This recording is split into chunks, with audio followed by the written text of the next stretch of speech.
It's 3 in the morning. You're lying under the covers when suddenly, from the empty hallway, a floorboard creaks, loud and clear. In that instant, your body freezes solid.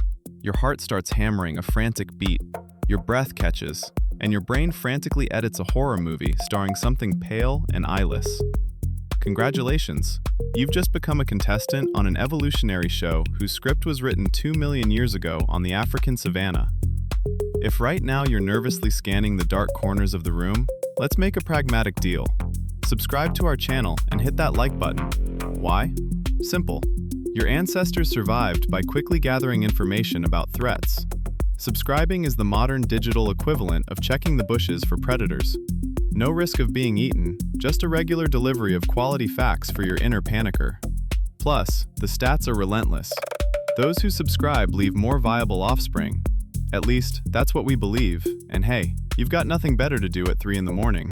Let's face the obvious. Logically, your fear of a creaky floorboard is totally ridiculous.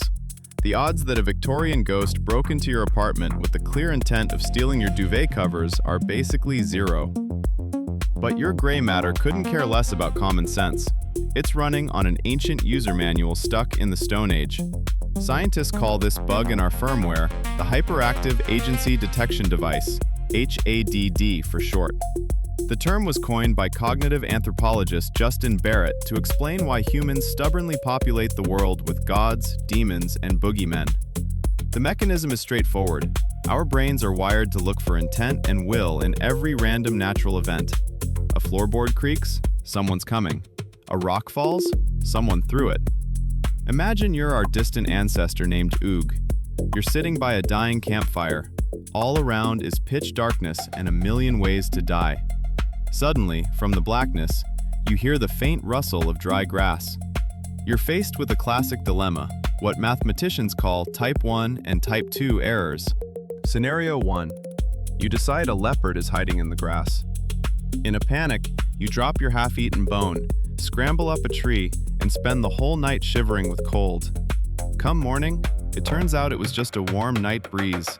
You made a false positive error. The cost? A few hundred wasted calories. But you're alive. Scenario 2. You're the progressive intellectual of your time. You frown skeptically and say, "Guys, it's just air mass movement. Laws of thermodynamics. Chill." Unfortunately for you, there actually was a hungry predator in the grass. That's a false negative error. The cost? Instant removal from the food chain and the gene pool. Natural selection is a cynical thing. It didn't reward physics lovers or objective analysts. Generation after generation, it methodically fed calm, rational optimists to predators. The only ones who survived were the paranoid ones with twitching eyelids, the cowardly primates who jumped at their own shadow, saw enemies in every bush, and woke up at the slightest puff of wind. We are their direct descendants.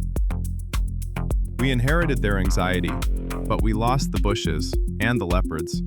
And now, here you are, the proud owner of a smartphone and a degree, lying in your cozy bedroom. The most dangerous creature within a 3-mile radius is a sleepy mosquito. But your inner caveman is still sitting by the campfire. The wood in your closet expanded from the temperature change and let out a distinct click. To physics, that's just normal material expansion. To your brain, it's a declaration of war against an invisible enemy. Evolution found it much easier to make a threat detector hypersensitive than accurate. Better to freak out 100 times over a ghost that isn't there than to miss a single real killer. But here's the awkward question. Okay, being startled by a sound is just biology, but why do people stubbornly claim they've personally seen pale silhouettes in the dark and felt icy touches? Can our evolutionary paranoia really trigger full-on hallucinations in healthy people? Turns out, yes. And it doesn't even need magic, just one unnoticed physical glitch right in your own home. Let's hop back to 1921. A wealthy American family buys a lavish Victorian mansion. Classic setup, gloomy hallways, and a suspiciously low price. Pretty soon, the new owners realize they're not alone. Family members constantly hear footsteps on the upper floors, doors slamming, and mournful sighs from empty rooms. Hired servants quit one after another, claiming that transparent figures roam the hallways at night. Then the owner's health goes downhill fast. Kids get sluggish, the husband suffers from headaches, and his wife one night sees a dark figure of a woman in black at the foot of the bed. She stands perfectly still, staring right at her, and when the wife tries to speak, she just dissolves into thin air. Ordinary people would run for an exorcist, but our heroes turn to someone with more practical skills, an ophthalmologist named William Wilmer. Instead of seances, the doctor decided to check the heating system. Turns out, the furnace in the basement had rusted through long ago, and the chimney was clogged with soot. Colorless, odorless carbon monoxide was slowly seeping into the ventilation.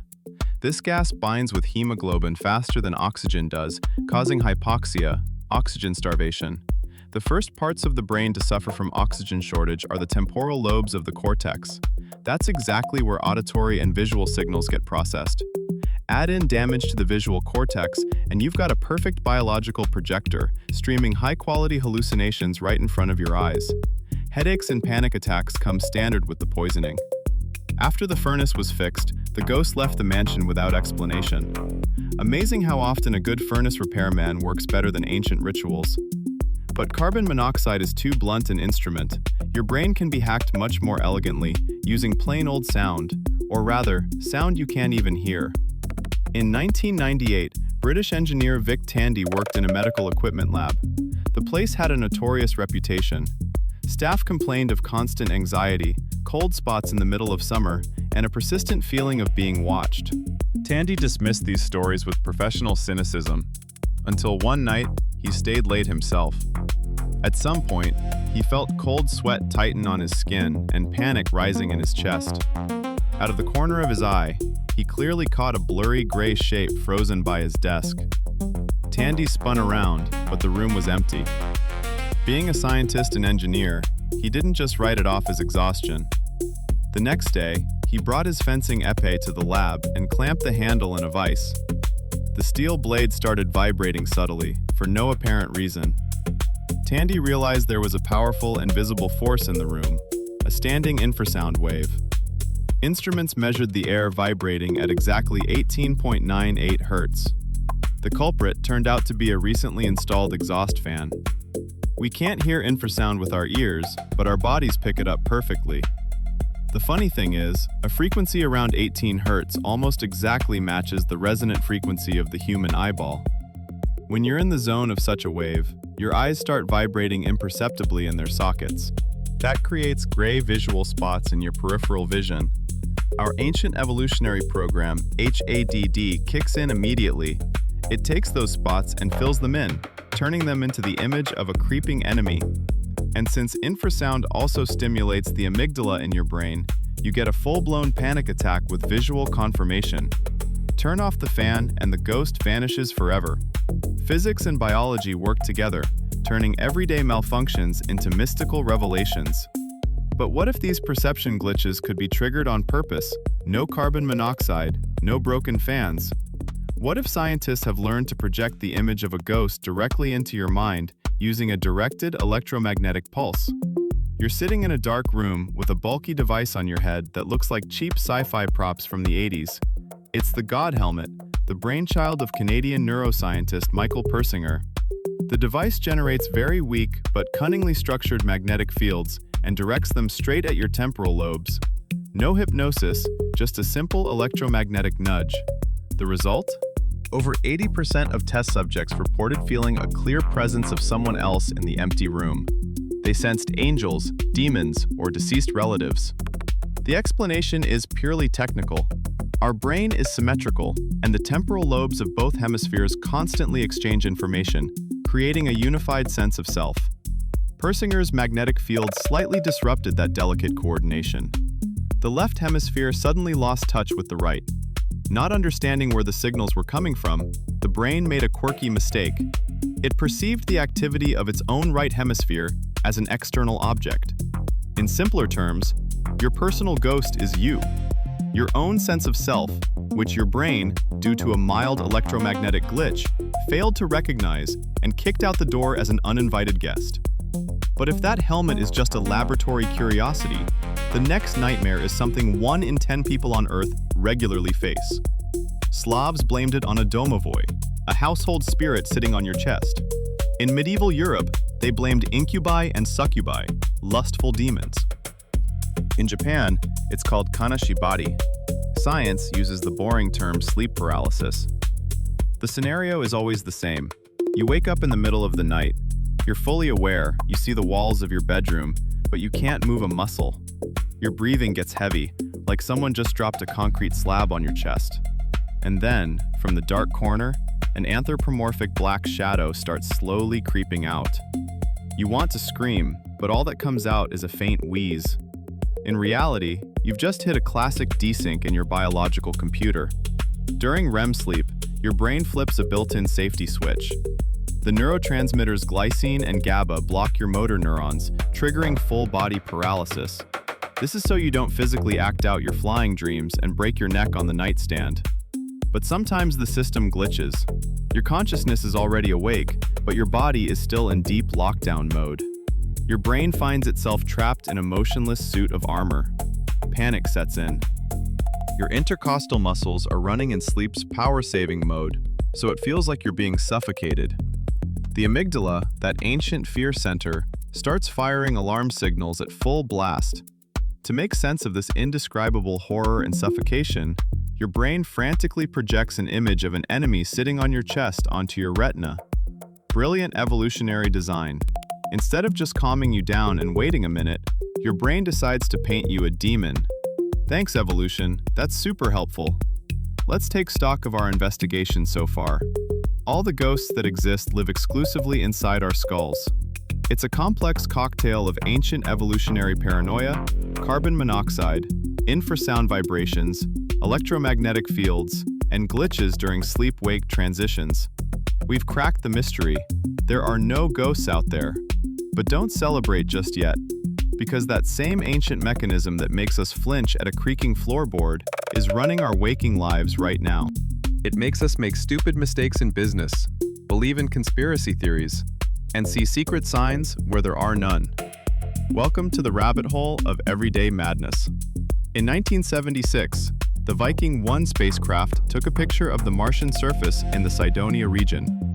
The photo clearly showed a giant human face staring into space. Global media exploded with sensational claims about traces of an ancient Martian civilization. Only decades later, new high-resolution images showed the face was just an eroded hill. A trick of light and shadow played on millions of people. Or rather, the joke was on us, courtesy of our own fusiform gyrus. This region of the cerebral cortex, at the junction of the temporal and occipital lobes, is responsible for face recognition. Evolution has been fine-tuning it for millions of years. For the species' survival, it was critical to tell a tribe member's face from a predator's muzzle in dense foliage in a split second. The gyrus is so fanatical, it will assemble faces out of any junk: 2 electrical outlets, wallpaper patterns, or a burnt toast crust. This visual glitch is called pareidolia. But pareidolia isn't just visual, it's auditory too. You've probably heard those stories about hidden satanic messages in rock music when you play a track backwards, or the electronic voice phenomenon, where paranormal researchers claim to pick up the voices of the dead in the static of a radio. The truth is, white noise is just a chaotic jumble of frequencies. The human brain absolutely cannot stand chaos. It frantically starts grouping random sounds into recognizable patterns, making you hear whispers, footsteps, or even clear words where there's nothing but the hiss of electrostatic interference. The scariest part? Our evolutionary paranoia, HADD, the hypersensitive agency detection device that makes us look for intent in every rustle, works just as well with complex abstract information. We've simply transplanted that primal fear of an invisible predator onto social processes. When a major disaster hits, an economic crash, a pandemic, a war, our brain flips straight into panic mode. That ancient software demands a culprit. The mind refuses to accept the coldest, most terrifying truth about our universe. Chaos rules. Most historical events are the result of uncontrollable collisions of random factors, stupidity, incompetence, and sheer coincidence. But for our mind, the idea of total randomness is unbearable. It triggers existential dread. So HAD steps in, offering a comforting alternative: conspiracy theories. It's far more comforting to believe that behind all humanity's woes lies a secret world government or the Freemasons. Paradoxically, the idea of an evil cabal with all-powerful schemers frightens us less than realizing there's nobody at the wheel of the planet at all. We'll fabricate any lie, glue random news stories into a ridiculous plot, just to avoid admitting the obvious lack of control. We've become prisoners of our own need to order the noise. We look for logic in stock market charts, see signs of fate in license plate numbers, and believe in curses. Our brain is a magnificent pattern-seeking machine that simply doesn't know when to hit the brakes. But if this evolutionary paranoia used to be just our internal problem, the 21st century changed everything. We've built an artificial environment that's learned to monetize our ancient fears. What happens when you run that prehistoric software of a frightened primate inside the high-tech algorithmic world of social media? We naively think we've left the jungle and built a safe world. We moved into concrete boxes, surrounded ourselves with gadgets, and order food with 2 clicks. But evolution can't keep up with technological progress. Physically, we live in the 21st century, but our software is stuck in the Neolithic era. Our brain is still that scared biocomputer, hardwired to survive in the wild. And this operating system bug has been brilliantly exploited by modern tech giants. The goal of social media algorithms is simple: keep your attention as long as possible to sell ads. And what grabs the attention of a frightened primate better than anything? Signals of danger, invisible enemies, hidden threats. Algorithms quickly figured out that calm, analytical content doesn't trigger an emotional response. But posts about conspiracies, disasters, and enemies instantly fire up ad. Every time you scroll past a clickbait headline screaming that they're hiding something from us, your inner caveman snaps awake and lunges for the screen. The cortisol spike makes you read every word, analyze the threat, and share it with your tribe. We've willingly locked ourselves inside a digital simulator of the prehistoric savanna, where every like is a rustle in the bushes, and every notification might be a leopard about to pounce. We've built the most complex digital civilization in history, but we're running it on the panicked reflexes of a frightened monkey. And that's the real tragedy of our species. We're suffering from a deep evolutionary mismatch. Our environment has become sterile and safe, but our brains just aren't wired for a world without enemies. When real predators vanish, the brain starts projecting their ghosts onto everyday life. We invent phantoms in empty rooms, read hidden meanings into random coincidences, and split the world into us versus them. We desperately need to feel danger, otherwise our ancient survival mechanism runs idle and starts misfiring. The universe around us is vast and utterly indifferent to our fears. There's no malice in it. The laws of physics are blind. But admitting that means facing total loneliness in the face of infinite chaos. So we stubbornly cling to our illusions. It's easier to believe in angry spirits, cursed houses, or mind control through 5G towers, because even the scariest personification of evil gives us the illusion of order. If evil has a face and a will, then maybe you can negotiate with it or defeat it. You can't negotiate with indifferent chaos. Evolution never cared whether we could grasp the objective truth about the universe. It cared about only one thing: whether you'd survive long enough to reproduce and pass on your genes. And paranoia turned out to be the most effective strategy for that goal. Truth is an expensive luxury for peacetime. Cowardice and panic are the tried and true currency of survival. And here's the final, most cynical punchline evolution has to offer. Tonight, when you turn off the light in your room and walk down the dark hallway, you'll still speed up. Your skin will prickle, and the hairs on the back of your neck will stand up. You can remind yourself all you want about infrasound, carbon monoxide, sleep paralysis, and how the brain detects agents. Your body doesn't care about that academic knowledge. You'll still feel a pair of eyes on your back and almost sprint those last few feet to the safety of your blanket. Because the children of those brave primates who didn't run through dark corridors simply didn't survive. But you did. Welcome to the club of hereditary paranoids.